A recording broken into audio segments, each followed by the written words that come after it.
What do you see as the future now? I don't know, really. I have no idea. I don't know what to do until we come to it, really. I can't even think about what I'm doing tomorrow, and I know I've got to go to London.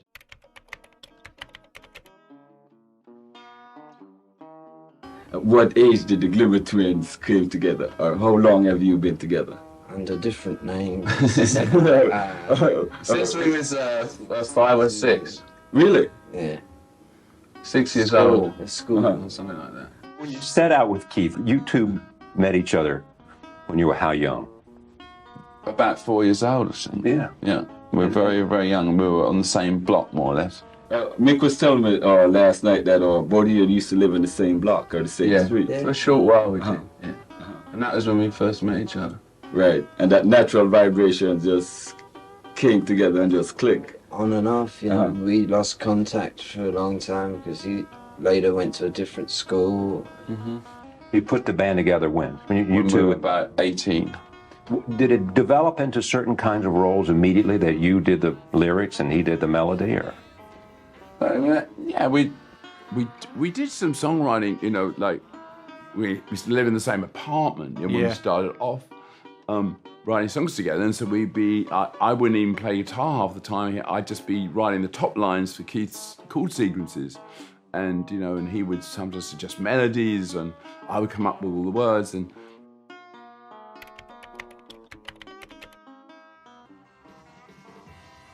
when people have to travel together and live so closely together, it's almost inevitable for frictions to develop. Have these ever been a problem with the Rolling Stones? No, never had any frictions. Of course we do. I mean, you know, like everybody else, but we don't have very bad ones. I mean, we never have any physical fights. Now, have they ever been a worry to you that they might give not cause really. for the...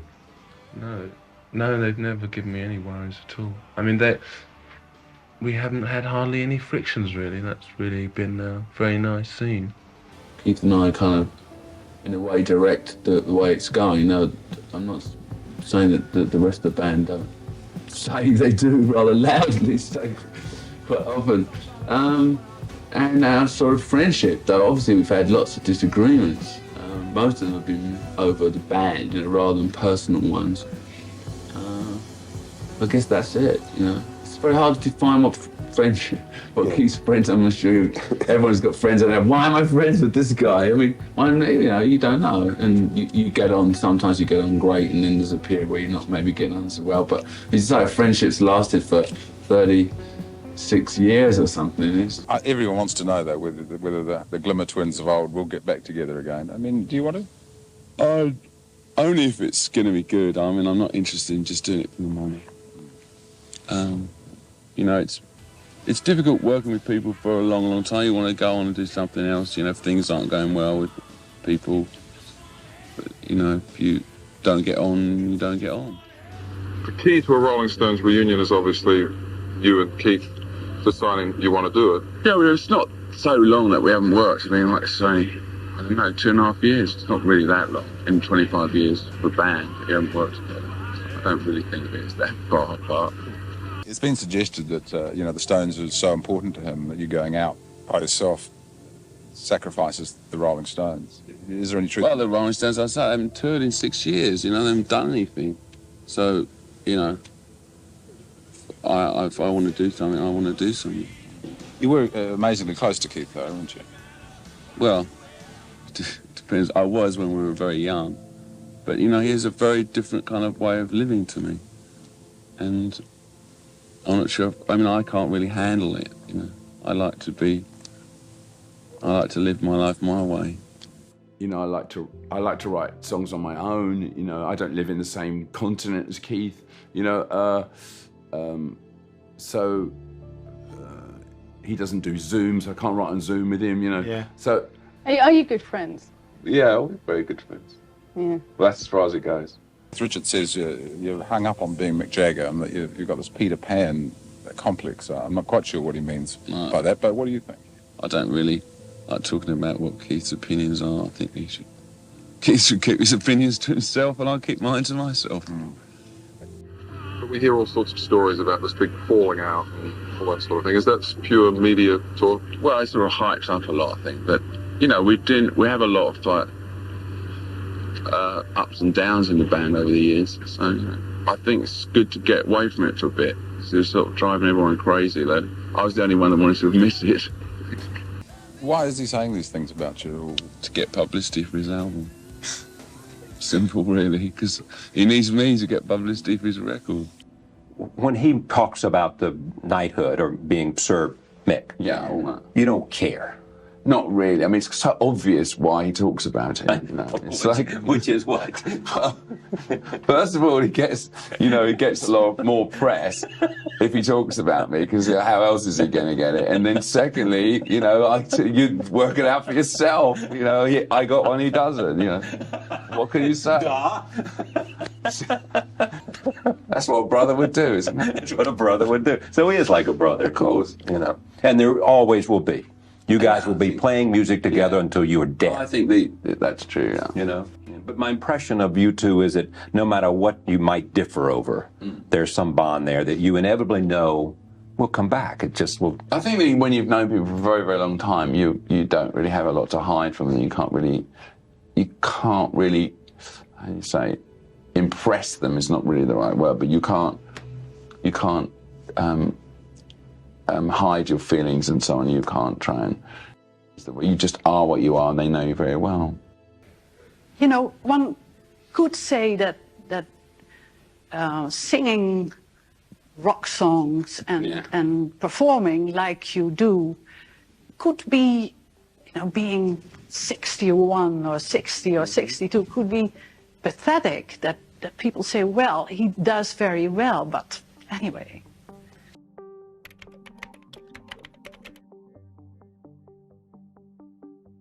Can you picture yourself at the age 60 doing what you do now? Yeah, easily, yeah. Really? Oh, yeah. Going on stage with a cane and moving the way you do? There's a lot of people that do it at 60 now. I think it's a bit weird, you know, but they seem to still get their rocks off at it. Marlene Dietrich, she still does it. And she's more than 60. She still does it? Yeah.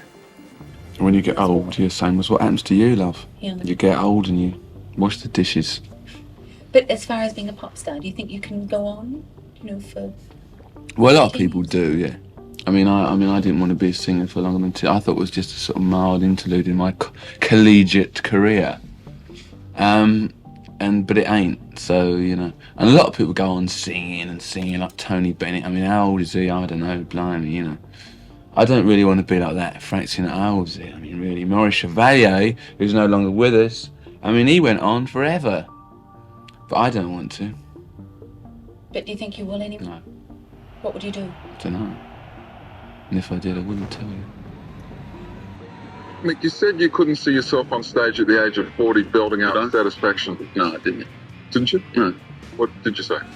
I said I couldn't see myself on stage at 50 doing it. Didn't I? Oh, well, you quoted us saying 40. Let's forget about 40 and 50. What about when you're 60? What are you going to be doing? I don't know. You can't really look that far into the future with any kind of accuracy, I don't think. Oh, here he is. I can't get them. No, it's a pretty hopeless idea. It's what somebody said about you. Here's a man who worked so hard to maintain, talking about you as a person. Yeah, to maintain an aura of youthfulness, and here he looks his age. Well, that's the idea of in the role, you know. I wasn't trying to act like a kind of rock singer on stage, being full of beans and energy. Yeah. That's a different role. You know? That's another role. That's the one we saved for 40 licks. I saved that one. How do you feel about your image? I mean, your appearance now and keeping it up now that you're over 40. I mean, I saw in Interview magazine, the American magazine, a front cover of you and lots of pictures on the inside, but they seem to have treated them so that you couldn't see any lines or anything. I mean, I didn't do that. Oh, I know you didn't, but I mean, do people want you to be kind of eternally all sorts of... No, I don't. No, not at all. I mean, no, I thought it'd be a bit more interesting to be. We could have a big nose. Craggier. Well, you know, you can't really help getting older. You know, time goes on. I mean, I've been doing this for 22 years. But I mean, I don't think that you want to project. I mean, you can't be like 19. Well, no, of course. Forever. No, I mean, it's stupid to play like you would be. very used to be this very beautiful sex symbol and everything, you know. But I mean, when you go 60 or something and you look in the mirror, you've got a lot of wrinkles and everything. Could you do it? Could you do a plastic operation?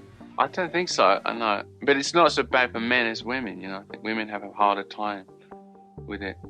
But there's a lot of pain involved, I'm sure. And as I don't like pain, that definitely will keep me away. Are you happy with the way you are, the way you look, the way your body is? Yeah, but I could be better. I mean, I'm still working on it a bit at the moment.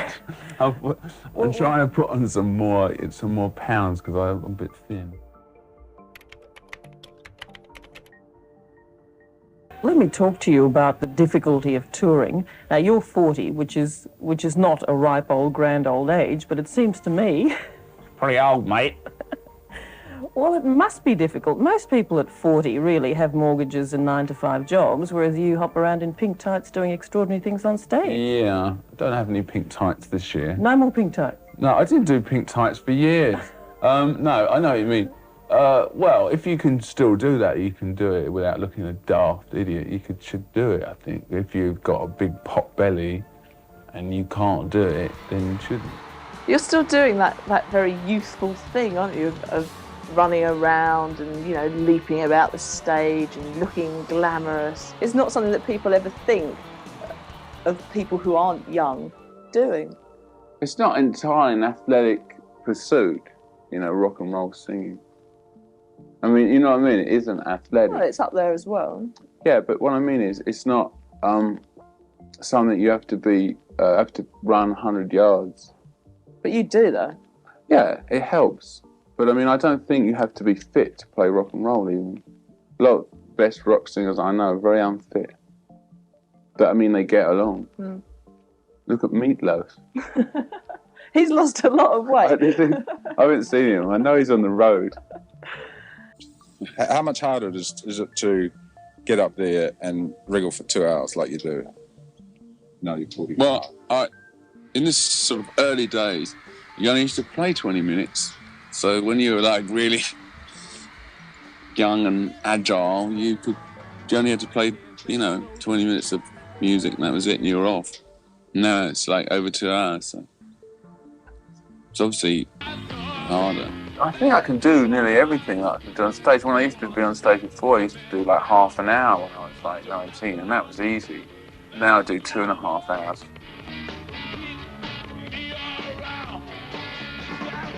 I feel I can do most everything.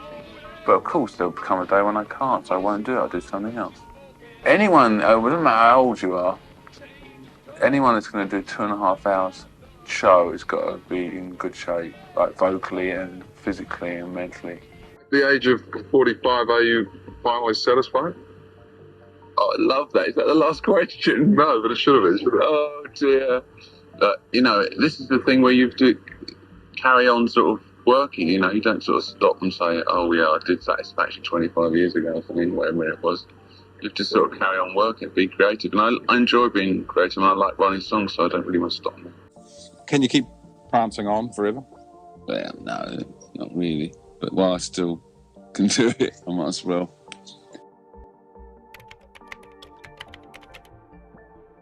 You've been doing this now for how many years is it? 2 years. 2 years. How much longer do you give yourself doing this thing, going around being sort of I don't know. I never thought I'd be doing it for 2 years even, you know. When we started off, I never thought we'd make it very big anyway. And then when we're making records for 2 years and everybody still goes around corners, quite a new group, you know, sort of. And I don't know, honestly. I think we're sort of pretty well set up for at least another year. Often when people have been as tremendously successful as you have in your field, they get to a pinnacle and then they start to get bored with it. Have you ever felt this in your career? Yes, always been.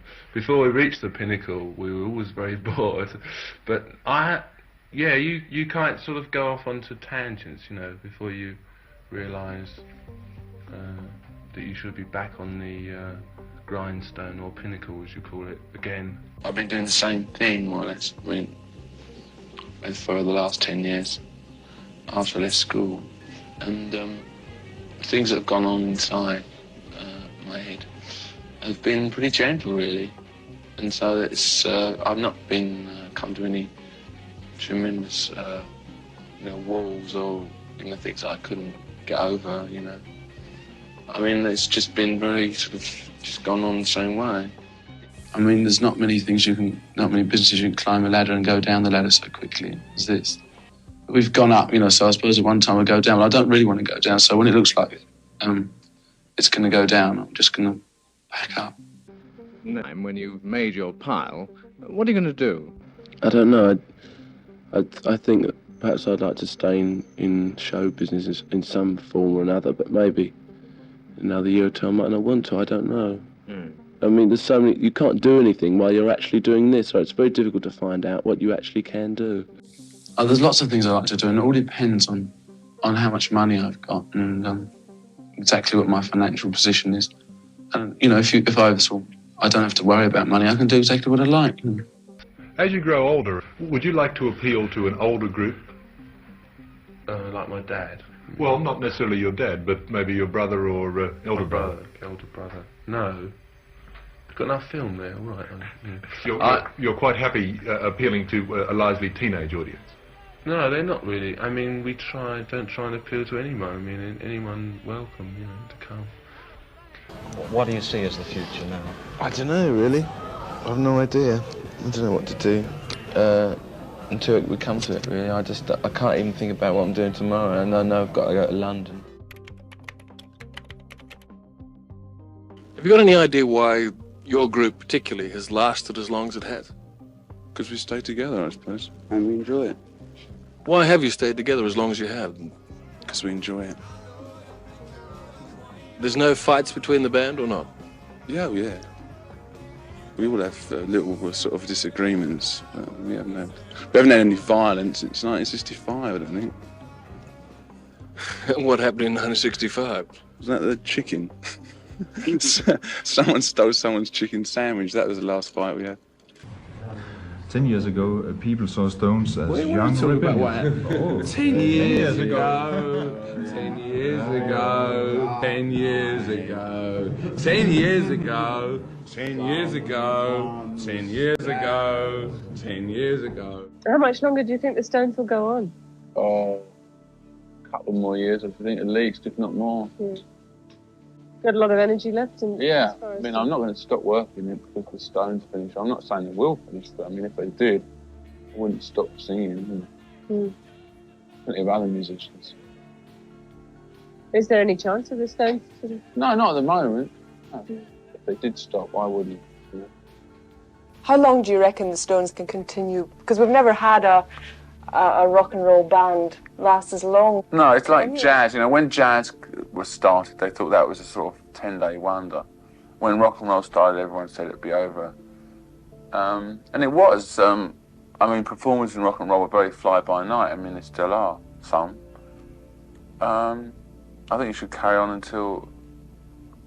You can carry on in rock and roll scene until quite a long time. Whether you want to or not, when you feel like you want to give it up, you should give it up.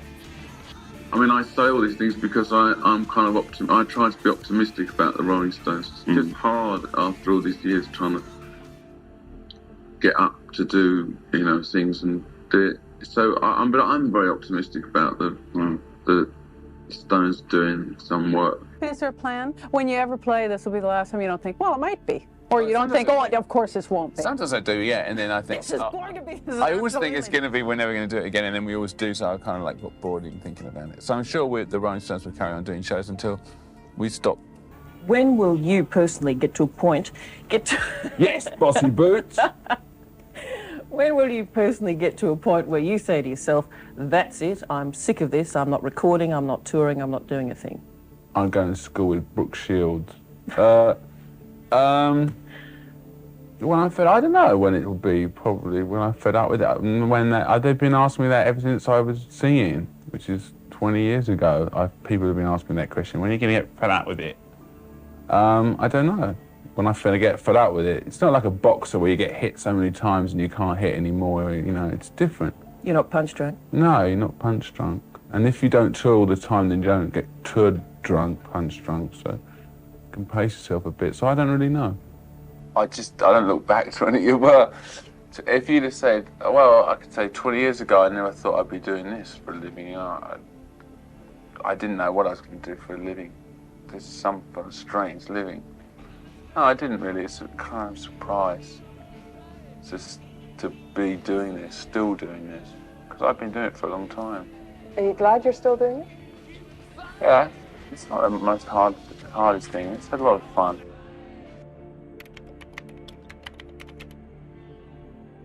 Is it difficult to keep trying to be ahead, keep trying to have fresh ideas? I'm not trying to be an innovator all the time. I think it's silly to try and be an innovator. You can be innovative within your own, within your own limits. You can't be totally new all the time.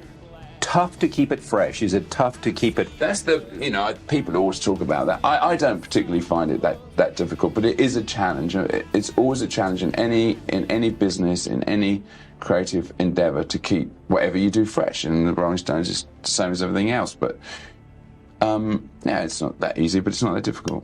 And how do you keep that passion? How do you keep that spark of the early days, which you've still obviously got? I think by just doing occasionally these daft things, like doing Cuba and, really working at it where other people might have given up, and taking on something like this, which you don't really have to do, but it's interesting, it's fun, it's sort of a different challenge, and I think all those things make it interesting. But obviously you have to do the, meat and potatoes part of it, which is singing, dancing, and being creative. But you have to understand how things work, in the current world, and that doesn't just apply to the music industry, it applies to lots of things. I mean, driving a car is a different experience to driving a car in 1960. Yeah. So, and the record business, like all businesses, it changes a lot. I mean, the record business being a business of technology, it never stays the same. It never stayed the same ever. In terms of what you feel that you've achieved, and obviously you've been at the top for so long, what do you think in your life? What's your achievement, if you could sum it up? Superstar? Oh, no. Is that an achievement? Well, not really. I think the thing that I enjoy most is writing. Is writing songs, and the other thing that I enjoy is being on stage. So they're the two things I enjoy doing most. Is that an achievement? I mean, it is an achievement to have written a lot of songs. To me, it's an achievement because it's kind of a, it's like a big book of stuff that you've written. Some of them are great, some of them are not very good, but there's a certain amount of quality, and there's a lot of quantity. Well, that success, I suppose, is the other thing. I mean, there's the huge success over sort of bound together with the longevity. That success over longevity equals. I mean, that's a huge thing. When I say other than never, you're like, Plus, then the other thing to look at is forgetting about all that. Throw all out the window is the actual music itself and the things that are very difficult to quantify and qualify.